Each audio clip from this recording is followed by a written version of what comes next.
Welcome back to 96.1 Styling Pure Adrenaline Thursday. Sunny's going to be taking over at midnight. It is 10 o'clock, people, and we're just sitting here bullshitting about all these. Me and Mini Jen watch a lot of the same shows, and we're kind of going over the cliff notes of a lot of these shows. And, have you seen this? Have you seen this? I'm like, oh, I've got it in the queue. I've got it in the queue. And, you know, I only got so much time to binge watch shows.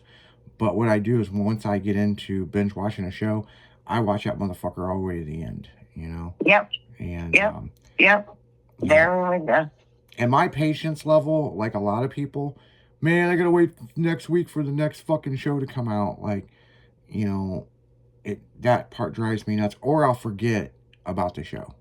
And that's why they replay like the booster before they start the next season. Like, this is what you missed, or a recap or whatever. Well, I mean, prime example, Landman.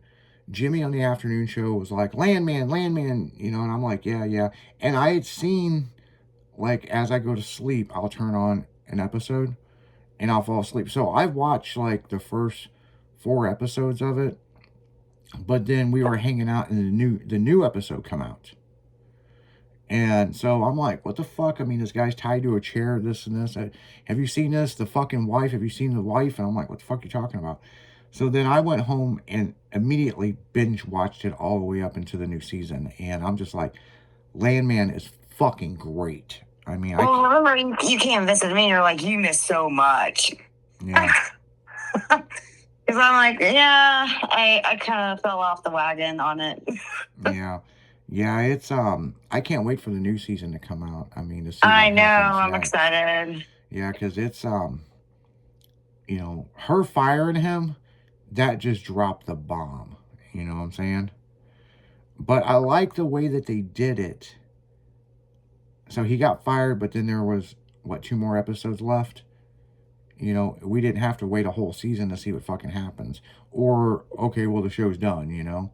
So it's like, they do this shit to get you, man. I mean, they get you locked into the story, and but the interesting thing is that's how they live, because they actually interviewed some of the quote landmen, and they're like, yeah, that's exactly because I always said after watching this, if Dallas was a great TV show back in the day, but it was more of a soap opera. Mm-hmm. If they would have did it this way, it would have been even better. But reality TV was just getting started back then. You know what I'm saying? I mean, I still say The Real World on MTV started. I agree with you. Reality series, but yes, like 1,000%. You and I watch the same shows because we both like the same things besides documentaries. Yeah, well, I like documentaries on like historic stuff, but there's documentaries that are like, I don't know. I seen a thing the other day. It was on YouTube and it was talking about something, and it was total AI because they were saying the name wrong, the guy's last name wrong. And once that happens, my attention span goes to 0 and I'm clicking out of it. It's like, if you can't get the person's name fucking right, then how is all your other facts fucking viable?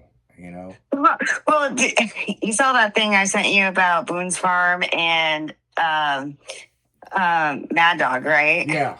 That was right on. Yeah, that was fucking right on, man. I mean, there ain't no question right about that. That's right on. I had to send that to you because I saw that. I was like, this is right on. Well, and with a lot of the AI technology and these people, they're making videos to make money and AdSense and all this other stuff. They're putting out the most ridiculous shit, and you should be embarrassed if you do that shit. Because that's not the truth. That's not how it happened. Like, do a little bit more homework. And it's like, someone can post a picture of me up and there's blood all over my hands, and in the background there's a body, and apparently I killed somebody. But what they didn't realize, it was a haunted house from like 16 years ago that I was working. Speaking of the haunted houses, there's a haunted house that will pay you like $50,000 if you can make it all the way through. Yeah, they're starting those back up. They used to have one in St. Louis. If you could make it to the top and ring the bell, they give you 10 grand. And Well, this guy like embarrasses you. He puts you on YouTube, and it's like you have to sign an NDA before you even go in, and they will whitewater you, and they will drive you over gravel, and they will punish you. I mean, it's rough. yeah, yeah, and it's crazy. People will do the most ridiculous shit for money. I mean, look at the TV show Fear Factor. You know, You know what my dad used to say? He goes, I would eat $100 for $50,000. He goes, I don't care. He goes, I've been in Vietnam. I can do it. yeah, yeah. I mean, We used to watch that show back in the day. yeah, and what's interesting is I almost was a contestant on Fear Factor. And Shut up. yep, Really? and I did my last interview, and they passed on me because I said the one thing in the interview that I shouldn't have said. No matter what you have anybody do, because of insurance, you're not going to put us in harm's way. And that killed my chances of going on the show. My dad said that he would even suck a guy's dick for $50,000. He didn't care. Yeah, it's just a dick. Yeah. So it was interesting that year I got I got cut. Yeah. the person I was dating and my dad a shirt that said, "Hey, $20 is or no, I'm not gay, but $20 is $20." Yeah. That's what I did. Yeah. My favorite shirt is "Where's my 20?" It's like, that's a good one. I was just like, I got that. So yeah, I mean, hey, it is what it is, and that's just the way a lot of shit is. I mean, $20 is $20. I mean, especially these days with the pricing of everything going up, people will do shit they normally would never do to make money. You know what I'm saying? Well, true story. Look at it, like now we have like OnlyFans and now we have Pornhub. I mean, it was funny because I didn't know about these things that existed, and people told me about them. I'm like, what are you talking about? And they're like, Jen, you're showing your age. And I'm like, no, like for real. Yeah, well, I tell people all the time, if I could if there was a time machine, I'd probably go back to the year 2000. Oh, me too. Right before MySpace come out. I like MySpace. I love MySpace. A great MySpace. But my thing is, think about how life was right before social media come out. Oh, it's great. And social media come out. Okay, it's cool. You can look up your friends, family, and all this other shit.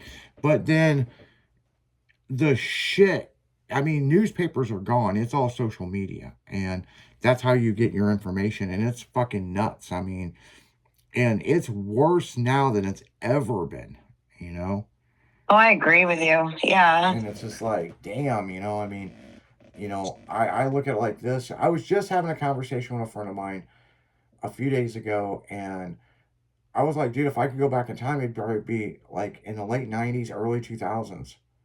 Well, it sucks because even now, karaoke, you cannot sing karaoke. So, the Brew House, for example, I was there on a Saturday night and I go, hey, where's the karaoke? And she goes, we can't do that anymore. I go, well, why not? She goes, somebody sued us because of copyright rights. And I'm like, what do you mean? It's from karaoke. Yeah. And she's like, no, someone sued us, and so we can no longer do it. Yeah, it's fucking stupid. That's stupid. It's like every rule in the world was written because someone broke it or there was a conflict with it. And it's like, exactly. It's like you start looking at stuff like what you can do and what you can't do in life. It's like, but yet somebody can go on fucking Facebook and ridicule the fuck out of you, and Facebook won't do shit about it until you get a lawyer and sue that individual. We get in Facebook jail. You know, it's fucking retarded. I mean, I've been in Facebook jail for like 30 days. That happens. yeah. You know, I got a friend of mine was in Facebook jail for over a year. Over a year. And then That's stupid. And then that he was limited of what he could post and couldn't post or comment. So he rode the shit out, and after a year, they did a review of his account, and just took it away. That's stupid. And he's like, "Man, if I would have known this shit, I could have just started a new fucking account." And they want you to start a new account because everyone's got Facebook. Well, how are they showing their investors that people are still logging in if everybody has it? How are you getting new subscribers, you know? We just need Facebook back and get rid of Facebook. Yeah, that's what I'm saying. I mean, let's go back to MySpace, you know? But, I like mine. But on that note, guys, we're going to go right back into music. And if you'd rather have MySpace come back, put it in an instant chat. We'd love to hear from you. We'll be right back after this 96.1 Styling on a Saddle Up Thursday.